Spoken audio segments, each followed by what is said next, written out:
Is there anyone left in America that doesn't realize the Democrats are a legitimate death cult? From Fox News, Democratic Governor Maura Healey signs sweeping Massachusetts bill allowing abortions up to birth.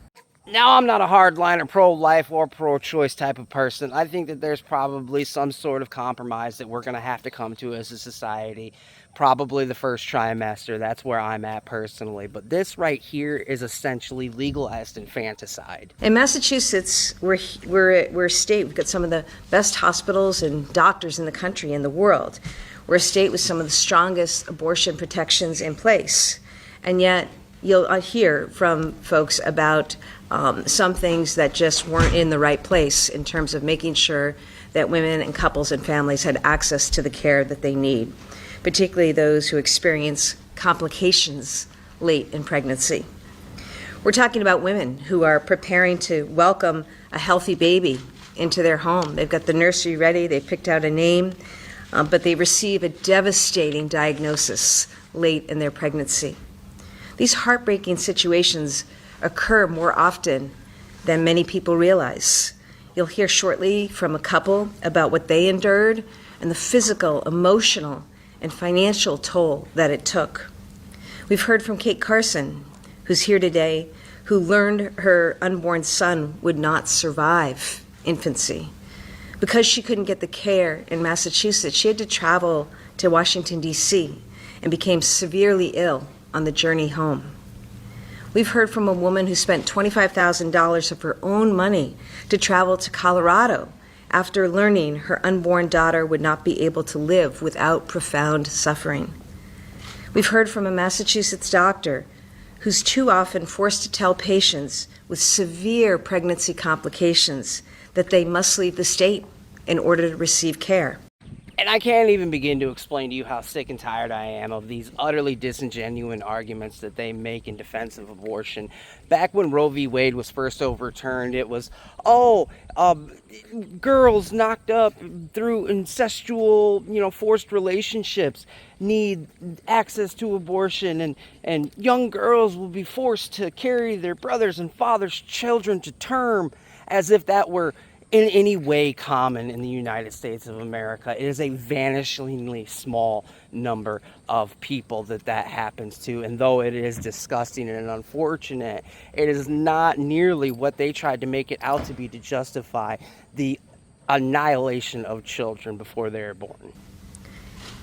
We've heard from a physician in Maryland who's treated a growing number of patients from Massachusetts, traveling not only from states with abortion bans like Texas and Louisiana, but traveling from states like Massachusetts. So today, we're changing that. Today, mothers and fathers and families who experience these devastating diagnoses, and they are devastating, heartbreaking. But since that argument failed, they've moved on to complications that threaten the life of the mother, as if that is some massive proportion of, American pregnancies, when the fact is it's only about 1.5% a year, which is 50 to 60,000 pregnancies a year. Don't get me wrong. I'm not saying that those mothers should just have to die for, getting pregnant. Those mothers, when those complications arise, they should have access. It should be a choice. Which one are we going to save? No doubt. I have no problem with that. But these full-term abortion bills aren't about that. And how you can tell that they aren't about that they are only about the murder of children, well, you only need to look at the specificity with which they outlaw other things or regulate other things. For instance, when they legalized recreational marijuana here in Illinois, they made a whole list of conditions that qualified for that.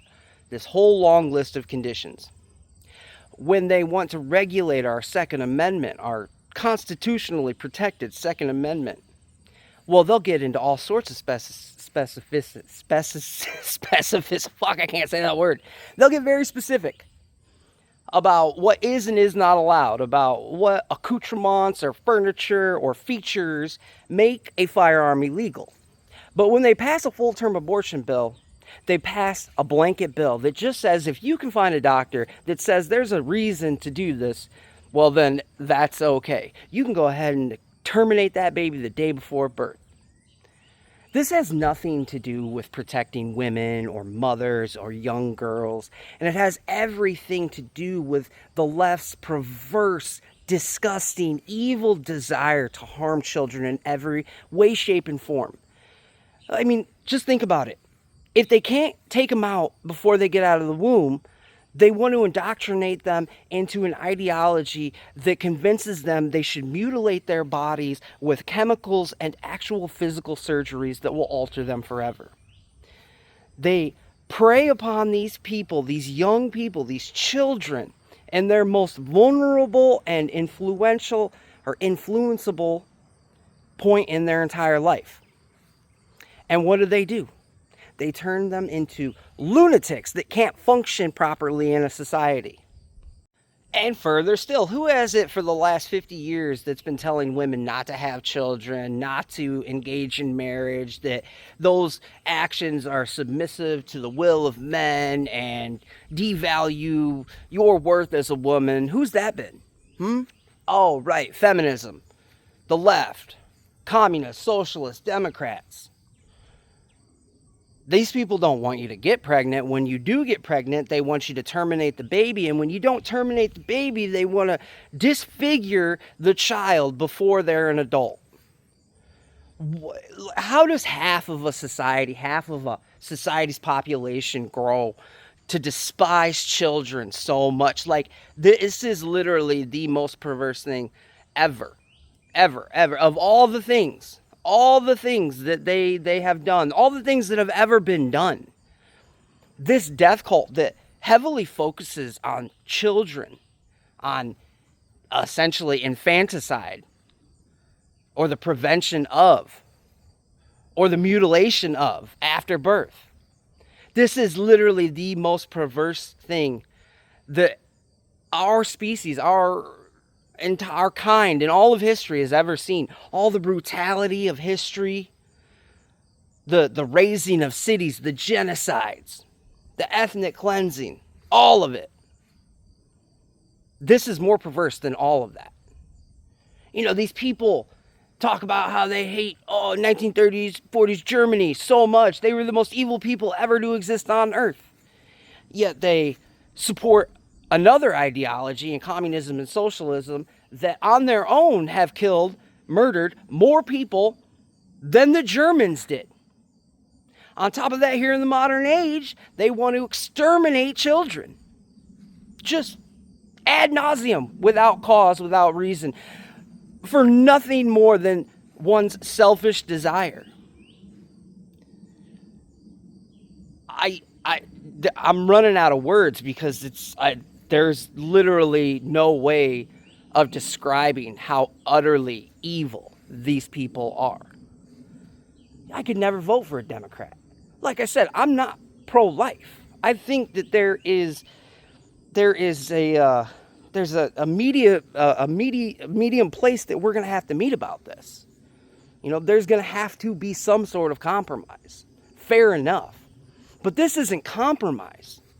This is outright legalized murder of unborn children.